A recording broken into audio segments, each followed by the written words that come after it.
안녕하세요. 토목일반 전주공업고등학교 교사 최하나입니다. 지난 시간까지 두 번째 테마인 철도 이야기를 마쳤는데요. 이번 시간은 3단원의 마지막 테마인 터널 이야기를 하고자 합니다. 이번 11번째 시간 주제, 숨어있는 지하 공간 터널입니다.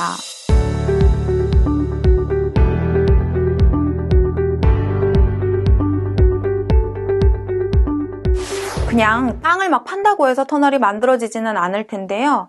제가 힌트를 조금 드리자면 이 동물에게 있습니다. 이 동물 이름 뭔지 아시나요?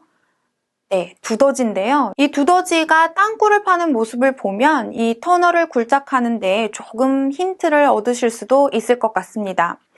두더지 같은 경우에는요, 이 앞발을 가지고 땅을 굴착하고 이 동시에 앞발에 의해서 떨궈져 나온 흙들을 뒷발로 터널 바깥으로 내보냅니다.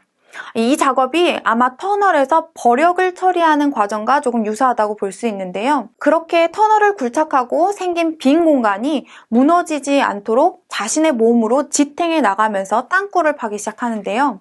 이 과정이 우리가 터널을 굴착하는 과정과 매우 유사합니다. 그러면 이 터널 번거롭게 왜 자꾸 만드는 걸까요? 이런 산이 있다고 가정을 해보겠습니다. 어떤 사람이 있고요. 왼쪽에 있는 A 지점에서부터 오른쪽에 있는 B 지점까지 이 사람이 이동해야 한다라고 했을 때 여러분 어떻게 가실 건가요? 물론 A에서 B까지 산을 넘어가겠다고 하는 사람이 있을 수도 있고요. 아니면 산의 앞쪽으로 이렇게 돌아 우회해서 가는 사람도 있을 겁니다. 이 두 방법 모두요. 어떤 구조물도 짓지 않아도 되지만 사실상 이동거리가 굉장히 길어지는데요. 가장 좋은 방법은 이 산을 관통해서 지나가는 방법이 가장 빠른 길이긴 합니다. 이런 이유 때문에 터널을 만들고는 하는데요. 이 터널 덕분에 우리가 장소에서 장소를 이동할 때 굉장히 빠른 시간 안에 이동할 수 있다는 거죠. 그러면 이 터널은 이 산에 관통하다 보면 빈 공간이 생기는 건데 이게 무너지지 않고 어떻게 잘 버티는 걸까요? 힌트는 여기에 있습니다. 이 구조물 많이 보셨죠? 어떤 건가요? 네, 아치입니다. 벽돌을 반원형을 그리면서 끼워 넣으면 이 위에서 오는 수직력이 이 벽돌이 서로 양쪽 벽돌을 미는 힘으로 버티는 건데요. 실제로 위에서부터 수직력이 작용하는 터널에서 이 아치와 관련된 원리가 숨어져 있습니다. 그래서 실제로 이 아치 위에 이런 수직 발력이 발생하면요. 이 벽돌들은 서로 밀어내면서 구조물이 지탱하고 있는 것이기 때문에 이 발력이 양옆으로 흩어지게 되고 이렇게 전달받은 발력들이 결국에는 양옆에 지반과 연결된 벽돌한테 전해지는데요. 결국에는 위에서 주는 하중을 재료가 받아서 지반에 전달해야 하는데 이 가운데 부분이 비어 있으니 가운데에서 받는 이 하중을 양옆으로 이동시켜야 하는데 굉장히 아치가 유리한 구조물이죠. 그래서 이 아치를 이용해서 터널들의 단면들이 만들어졌는데요. 여러 단면들이 있습니다. 왼쪽부터 한번 살펴보시면요. 수직 측벽형, 그리고 말굽형, 그리고 역아치형, 그리고 원형 이렇게 네 가지 모양의 터널들이 있는데요.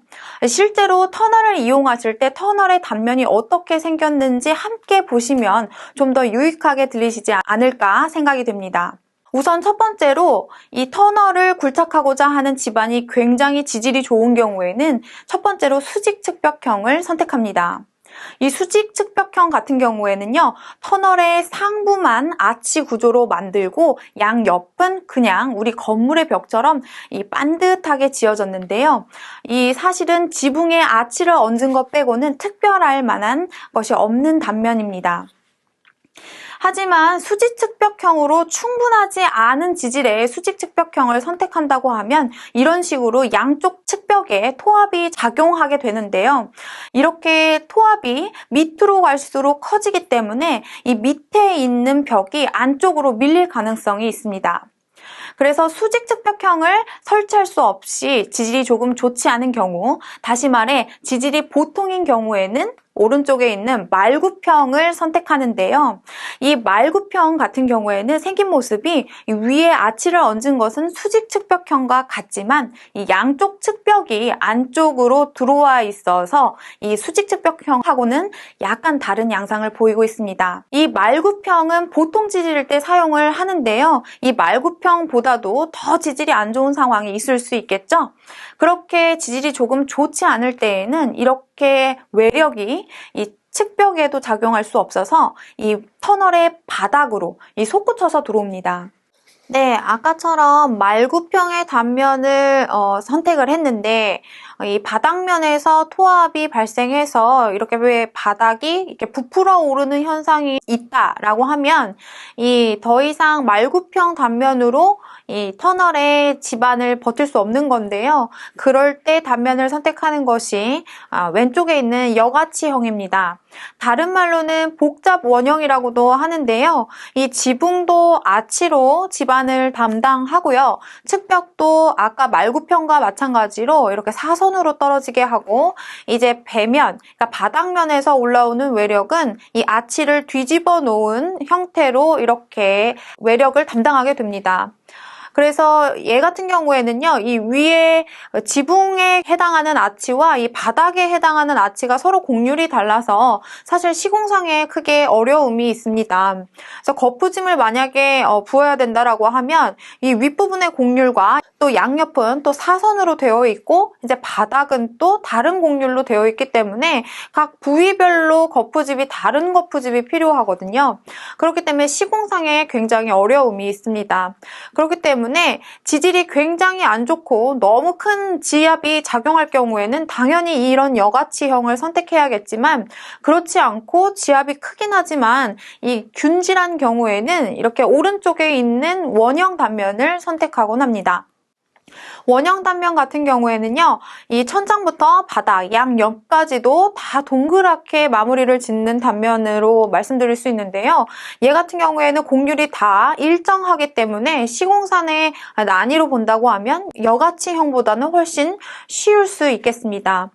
그렇기 때문에 원형이랑 여가치형은 둘 다 지질이 나쁠 때 사용하는 것이지만 그래도 토합이 좀 균질한 편이다 라고 하면 원형 단면을 선택하는 것이고 그렇지 않고 지압이 너무 크다라고 했을 때에는 시공이 어려워도 여가치형으로 시공하는 것이 맞습니다.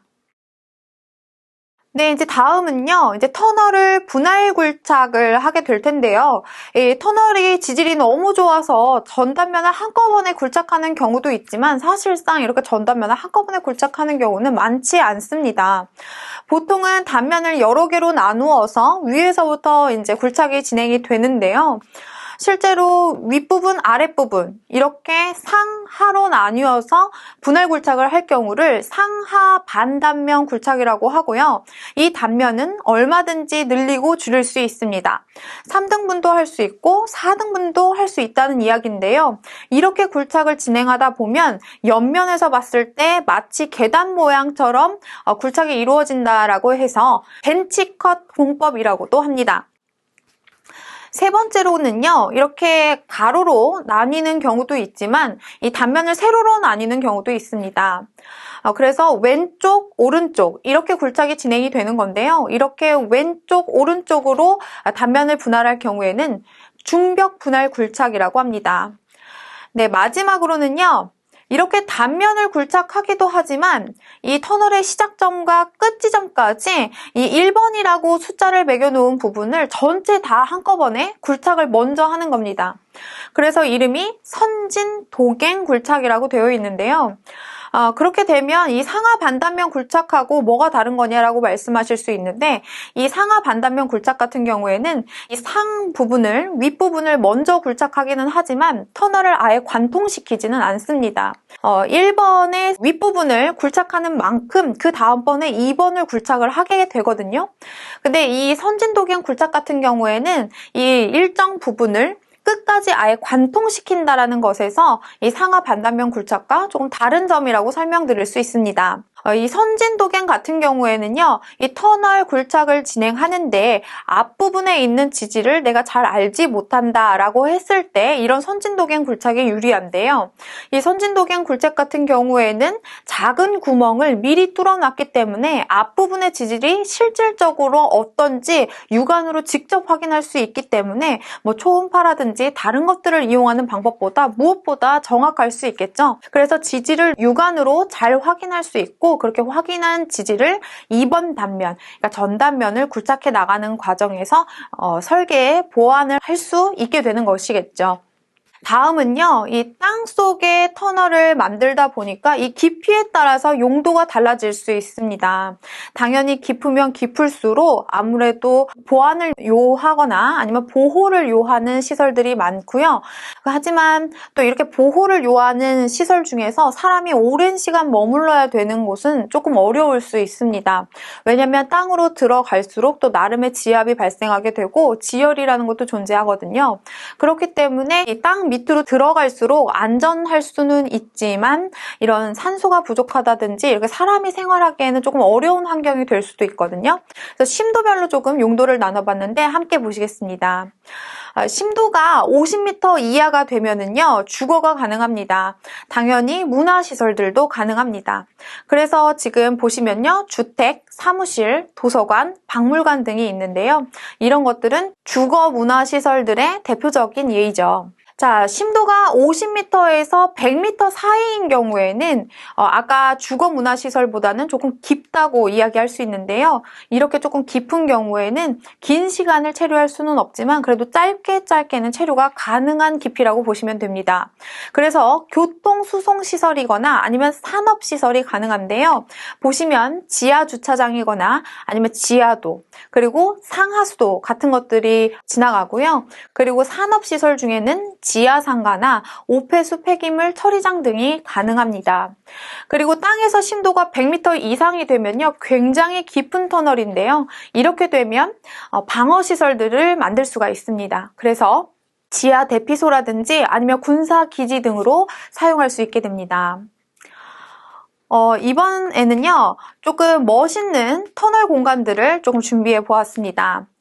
그래서 첫 번째 사진을 보시면요, 지하 공간이 굉장히 넓게 조성되어 있습니다. 그래서 이렇게 넓은 지하 공간 안에 백화점이 들어가기도 하고 아이스링크, 아쿠아리움 이렇게 여러 가지 용도를 함께 쓰는 경우가 종종 있거든요. 그래서 실제로 지하철의 환승역을 조금 넓게 지하 공간을 확보해서 이 환승역 말고도 쇼핑센터나 그 외 문화시설들을 함께 유치해서 많은 용도로 사용할 수 있게 하는 공간들이 있습니다. 두 번째 사진은요, 리투아니아의 빌뉴스에 있는 포병 요새의 비밀 통로라고 하는데요. 땅속으로 지어졌다고 합니다. 굉장히 은밀하고 굉장히 비밀스러워 보이는데요. 저 당시에 저렇게 비밀 통로를 만들었다고 하니까 이 땅속에 저렇게 땅굴을 팔 수 있는 그런 기술이 있었던 것 같습니다.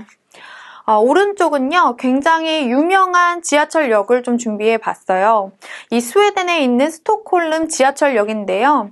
사실은 이 지하철역뿐만이 아니라 이 역마다 테마 색깔들이 칠해져 있어서 가지각색의 사진들이 있는데요. 모든 역들이 굉장히 유명할 정도로 스톡홀름 지하철역은 굉장히 특색이 있습니다. 벽면을 보시면요, 이 터널의 굴착면을 그대로 노출시킨 것만 같은 울퉁불퉁한 벽이 있고요. 그 벽에 정말 그 나라를 상징하는 색깔들이 칠해져 있습니다. 그래서 굉장히 멋진 예술 작품을 보는 것 같은데요. 이렇게 세상에는 다양하게 지하 공간을 활용하는 곳들이 많이 있습니다.